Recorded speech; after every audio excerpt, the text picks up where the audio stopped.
किसी की प्रशंसा चाहे जितनी कर लीजिए, लेकिन अपमान बहुत सोच समझ कर कीजिएगा, क्योंकि अपमान वो ऋण है जो लौट कर हमारे पास आएगा और हमें उसे चुकाना ही पड़ेगा, वो भी ब्याज सहित। क्योंकि अपमान से जो घाव लगता है वो क्रिंज हमेशा दिल में चुभी रहती है। इसीलिए कभी भी किसी का अपमान ना करें। और ये कैसे घातक होता है और अपमान जिसका होता है वो किस प्रकार बदला लेता है, कभी कभी इसका सबसे बड़ा उदाहरण महाभारत में द्रौपदी चीरहरण है।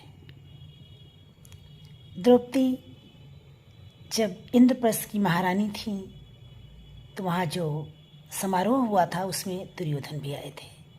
इंद्रप्रस्थ में जो माया महल बना था, जहाँ जल दिखाई देता था वहाँ सूखा है, और जहाँ सूखा है वहाँ जल होता था। ऐसी स्थिति में दुर्योधन सूखे स्थान पर चल रहा था, लेकिन वो जल था और वो गिर गया। द्रौपदी महल की खिड़की पर खड़ी थी और वहीं पर हंसते हुए उन्होंने कहा था, एक अंधे का पुत्र अंधा ही होता है। और ये घाव, ये अपमान दुर्योधन के दिल में क्रिंच की तरह चुभ गया, और इसका क्या परिणाम हुआ ये हम सभी जानते हैं।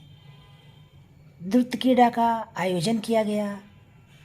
इसमें पांचों पांडवों ने स्वयं को हारा, राज्य हारा और द्रौपदी को भी हार दिया। और बाद में दुर्योधन ने दुशासन से कहकर द्रौपदी का चीरहरण करवाया। ये बात अलग है कि ये प्रसंग पूरी तरह द्रौपदी पर लागू नहीं होता है कि महाभारत का युद्ध द्रौपदी के कारण हुआ, लेकिन कहीं न कहीं द्रौपदी को इसका उत्तरदायी माना जाता है।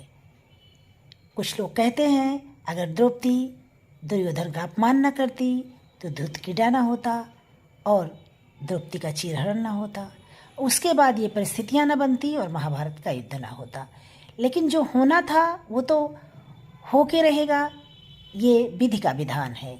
फिर भी हमें अपनी तरफ से ऐसी परिस्थितियां नहीं पैदा करना चाहिए कि हम किसी का अपमान करें। हम किसी को सम्मान दें तो बहुत बड़ी बात है, लेकिन अगर नहीं देते हैं तो उसका अपमान भी ना करें। अगर द्रौपदी ने वो गलती ना की होती तो संभवतः उसके साथ इतना बुरा ना होता।